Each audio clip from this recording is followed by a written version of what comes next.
ഔസു ബില്ലാഹി മിനശ്ശൈത്വാനിർ റജീം. ബിസ്മില്ലാഹിർ റഹ്മാനിർ റഹീം.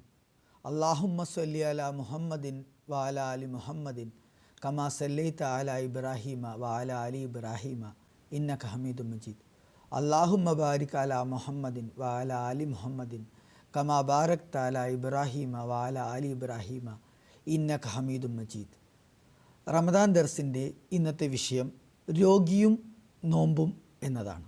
ഹദീസിൽ ഇപ്രകാരം വന്നിരിക്കുന്നു: ഖാല റസൂലുള്ളാഹി സ്വല്ലല്ലാഹു അലൈഹി വസല്ലമ ഇന്നല്ലാഹ വലാ അനിൽ മുസാഫിറി ഷത്റ സലാത്ത് വ അനിൽ ഹാമിലി വൽ മുർലി അസ്സൗം. തിർമിസി അബാബു സൗം. തർജുമ: റസൂലുള്ളാഹി സ്വല്ലല്ലാഹു അലൈഹി വസല്ലം അരുൾ ചെയ്യുകയുണ്ടായി, അല്ലാഹു യാത്രക്കാർക്ക് നമസ്കാരം പകുതി മാപ്പാക്കിയിരിക്കുന്നു, ഗർഭിണികൾക്കും മുലയൂട്ടുന്ന സ്ത്രീകൾക്കും നോമ്പിൽ ഇളവ് നൽകിയിരിക്കുന്നു.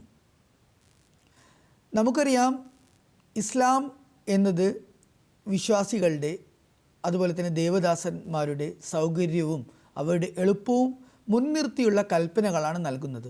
അതൊരിക്കലും ബലപ്രയോഗത്തിലൂടെ ഒന്നും തന്നെ ചെയ്യിപ്പിക്കുന്നില്ല.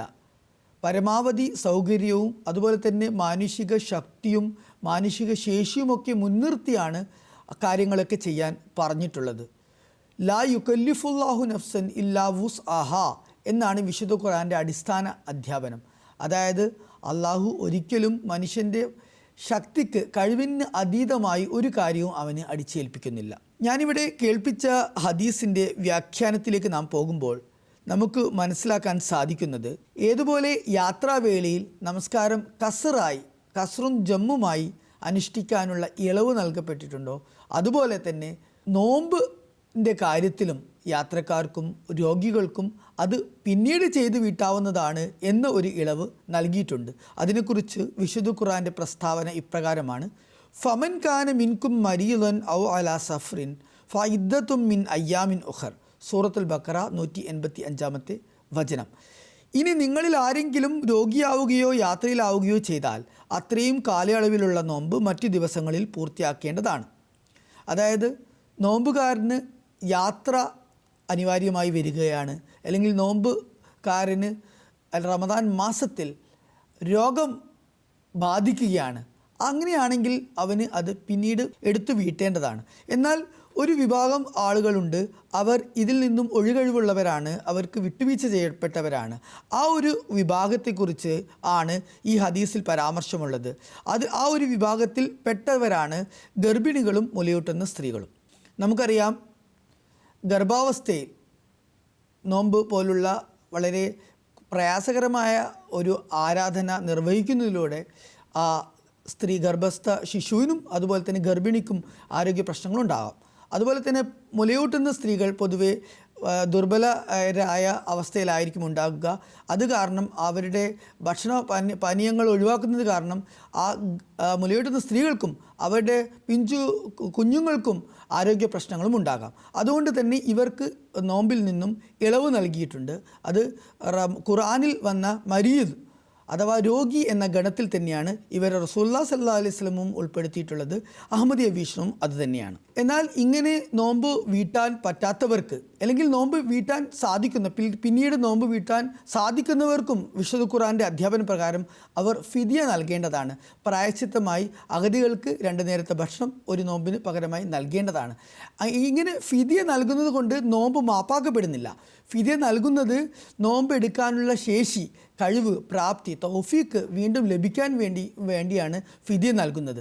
എന്നാൽ ഇതുപോലെ ഗർഭിണികൾക്കും അതുപോലെ മുലയൂട്ടുന്ന സ്ത്രീകൾക്കും അടുത്ത വർഷം ആകുമ്പോഴേക്കും അവർക്ക് ഈ അവസ്ഥ മാറിയാൽ, അതായത് കുട്ടിയുടെ മുലയൂട്ടൽ കാലാവധി അവസാനിച്ചാൽ, അതുപോലെ ഈ ശാരീരിക പ്രശ്നങ്ങളൊക്കെ മാറിയാൽ പിന്നീട് അവർക്ക് നോമ്പ് എടുക്കാവുന്നതാണ്. എന്നാൽ ഈ കഴിഞ്ഞുപോയ നോമ്പ് വീട്ടേണ്ട ആവശ്യം വരുന്നില്ല.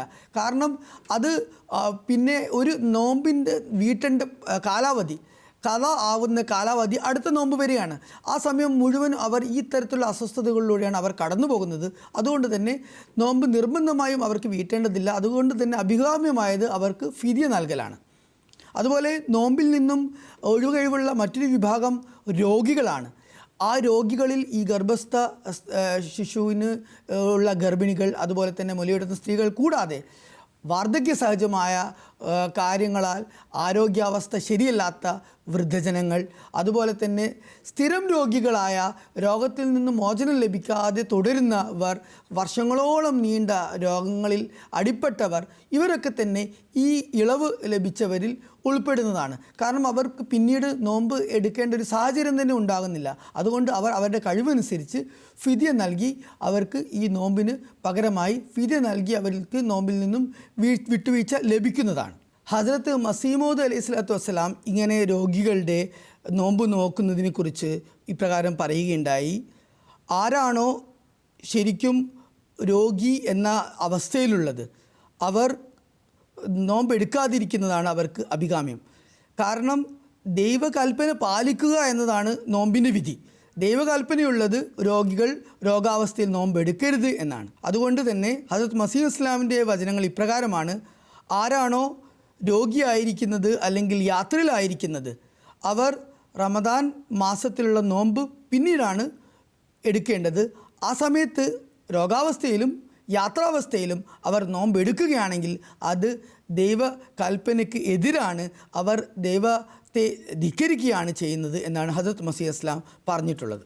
ഈ നോമ്പ് എടുക്കുന്ന കാര്യത്തിൽ ചിലവർ അമിതത്വം കാണിക്കുന്നു, ചിലവർ അതിമിതത്വം കാണിക്കുന്നു. ചിലവർ വാർദ്ധക്യ സഹജമായ അവസ്ഥയിലും നോമ്പെടുക്കുന്നു, മുലയൂട്ടുന്ന സ്ത്രീകൾ നോമ്പെടുക്കുന്നു, ഗർഭിണികൾ നോമ്പെടുക്കുന്നു, അതുപോലെ ചെറിയ പ്രായത്തിലുള്ള കുട്ടികളുമൊക്കെ നോമ്പെടുക്കുന്ന ഒരവസ്ഥയും, ചിലവർ ഈ പല കാരണങ്ങളും മെനഞ്ഞുകൊണ്ട് നോമ്പെടുക്കാതെ ഫിദ്യ കൊടുത്ത് രക്ഷപ്പെടാം എന്ന് കരുതുന്നവരുമുണ്ട്. എന്നാൽ ഈ ഒരു മിതത്വത്തിൻ്റെ പാഠമാണ് ഇസ്ലാം പഠിപ്പിക്കുന്നത്. ഇസ്ലാം എപ്പോഴും മിതത്വത്തെയാണ് മുൻതൂക്കം നൽകുന്നത്. ഹസ്രത്ത് ഖലീഫത്തുൽ മസീഹ് സാനി റളിയല്ലാഹു അൻഹു നോമ്പെടുക്കേണ്ട പ്രായത്തെക്കുറിച്ച് ഒരിടത്ത് ഇപ്രകാരം പറയുകയുണ്ടായി: പലരും ചെറിയ ചെറിയ കുട്ടികളെ കൊണ്ട് നോമ്പെടുപ്പിക്കുന്നു. എന്നാൽ ഈ ഒരു കൽപ്പന, അതുപോലെ തന്നെ ഈ നിർബന്ധ കടമ്പക്ക് ഉള്ള പ്രായപരിധി എന്ന് പറയുന്നത് പക്വതയുടെ പ്രായമാണ്. അതുകൊണ്ട് എൻ്റെ അഭിപ്രായത്തിൽ 15 മുതൽ 18 വയസ്സ് വരെയുള്ള പ്രായത്തിലുള്ള കുട്ടികൾക്ക് മാത്രമേ നോമ്പിൻ്റെ വിധി വരുന്നുള്ളൂ. അപ്പോഴാണ് അവർ പക്വത പ്രാപിക്കുന്നത്. 15 വയസ്സ് പ്രായത്തിൽ അവർ നോമ്പെടുക്കാൻ ശീലിക്കേണ്ടതാണ്. 18 വയസ്സായാൽ നോമ്പ് നിർബന്ധ കടമയായി മനസ്സിലാക്കേണ്ടതാണ്. അതുപോലെ തന്നെ തുടർന്ന് പറയുന്നു: എനിക്ക് ഓർമ്മയുണ്ട്, ഞങ്ങളുടെ കുട്ടിക്കാലത്ത് ഞങ്ങൾക്ക് നോമ്പെടുക്കാൻ വളരെയധികം താല്പര്യമായിരുന്നു. എന്നാൽ ഹസ്രത്ത് മസീഹ് ഇസ്ലാം ഞങ്ങളെ ഒരിക്കലും നോമ്പെടുക്കാൻ പ്രോത്സാഹിപ്പിച്ചിരുന്നില്ല. മറിച്ച് നോമ്പെടുത്താൽ നിങ്ങളുടെ വളർച്ചയുടെ പ്രായമാണ്, നിങ്ങൾക്കത് മോശമായി ബാധിക്കും എന്ന് പറഞ്ഞുകൊണ്ട് ഞങ്ങളെ തടയാറുണ്ടായിരുന്നു. അല്ലാഹു സുബ്ഹാനഹു തആല നമുക്കേവർക്കും നോമ്പിൻ്റെ എല്ലാ ഷർത്തും ഫർളും അനുസരിച്ച് നോമ്പെടുക്കാനും റമദാനെ അതിൻ്റെ ഉചിതമായ നിലയിൽ അതിനെ വരവേൽക്കാനും അതിനെ റമദാൻ്റെ ആരാധനാ കൃത്യങ്ങളൊക്കെ തന്നെ നിർവഹിക്കാനുമുള്ള തൗഫീക്ക് നൽകുമാറാകട്ടെ. വാഹിർ ദവാന അനിൽ ഹംദുലില്ലാഹി റബ്ബിൽ ആലമീൻ.